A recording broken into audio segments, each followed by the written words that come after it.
Ito may panibang naman tayo re-repair. Plastic. Ito natin.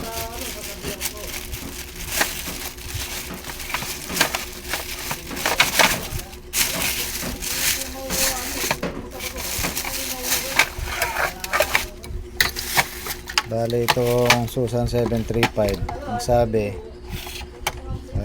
nagpapabago-bago roon to, no?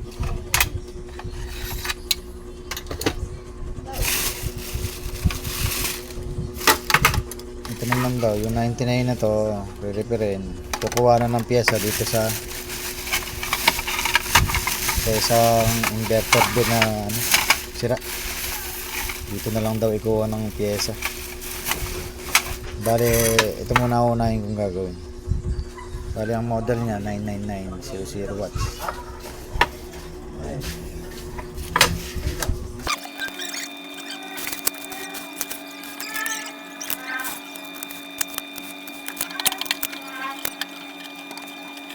Ito. Na-test ko yung blower niya, sira. Kaya siya nasira. Nasira din to. Lumobo. Tinester ko siya, wala na siyang wala siyang value, mababa na. Tapos ito nga yung sumabog. May sumabog siya. Capacitor na maliit.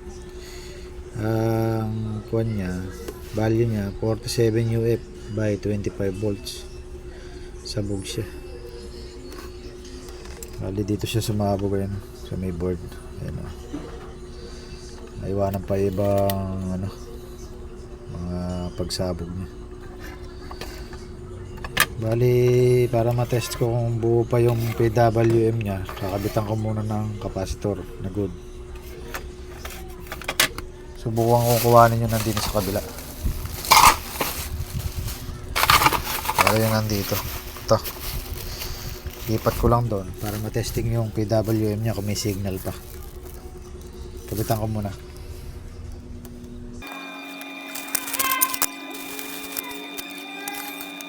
Bale, ito na, okay na. Nakuha ko lang siya ng blower, ng pyesa. Yung blower, ayan, umaandar siya. May ikot. Kaya lang, meron silang pagkakaiba nung yung isa, yung tinanggal kong sira. Bali, sa socket niya, hindi, parehas lang pala. Parehas lang. Kala ko baligtad eh. Buo pala. Ayan. Bali, buo yung isa. Ito sira na. Ayun na yung umiikot to. Bali, nakuha ko doon sa isang inverter. Saka ito yung capacitor na matester ko na. Good naman siya. Siya nakakabit dito. Kasi ito namang maliit. Mas tinasan ko na 100 UF by 25 volts. Siya ako lalagay doon. Kabit ko muna para matesting.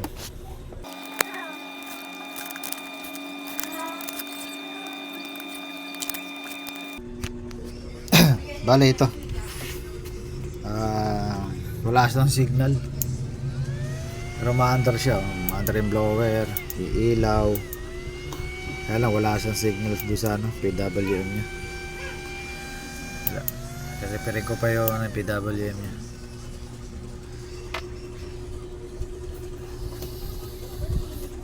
Repair ko muna.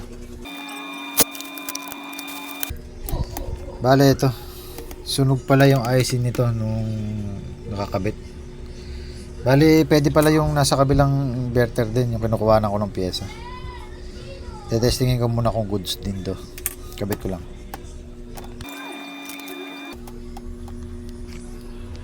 Bali, ito, nakikabit ko na yung okay na, nakikabit ko na. Ayan. Bali, meron na siya ng signal ngayon. Ayan. Bali, ng signal 33, 34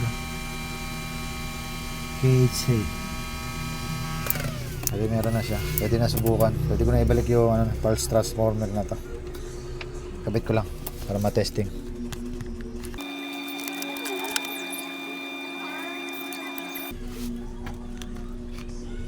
Bale, ito na, okay na. Bale, lang talaga lahat ng masira. PWM nya, fan, dalawang capacitor na ano sa 12 volts, saka ito yung maliit na capacitor.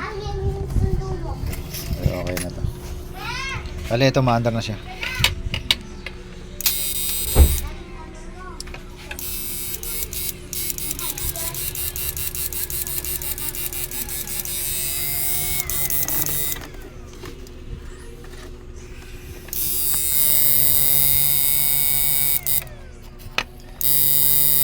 Bali ang watts niya 200 plus, tapos 21 ampere. Medyo mahina lang naman din kasi yung ganitong inverter,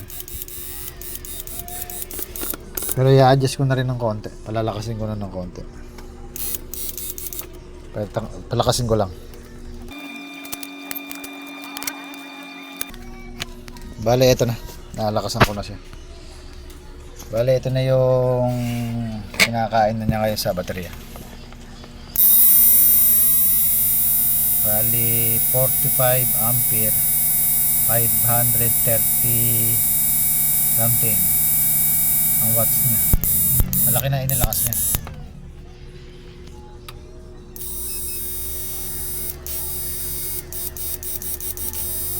Okay na. Ito yung pangalawa natin gagawing inverter, re-referent. So sana 735.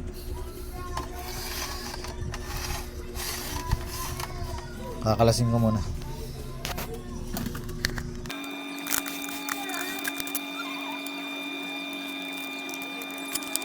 Bale, ito, testing ko, nawala yung tunog. Yung blower na lang.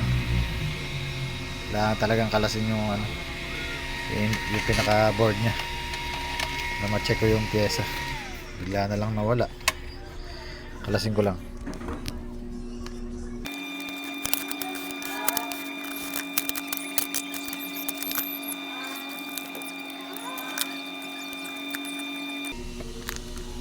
Bale, ito, noong una suspecha ko na talaga to.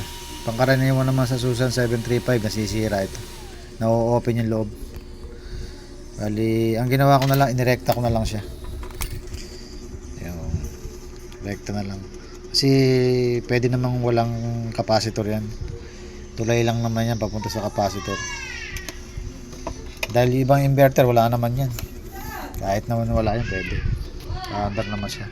Marami naman na akong ni-repair na, tinanggal ko yung ganyan. Wala naman bumalik na nagkaroon na ng problema.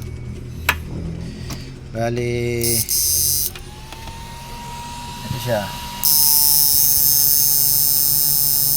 Ayan, no? Pinaka maximum niya 28 ampere, 300 plus, 350 watts. Bali, lalakasan ko na lang din. Adjust ko muna.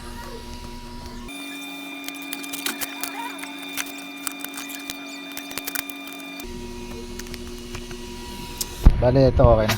I-adjust ko na sa loob. Bale, ito na yung ano niya ngayon. Ito na yung kinakain niya sa baterya ngayon. Bale, 50 ampere, 600 plus na watts. Diba, malaki na ang nilakas niya.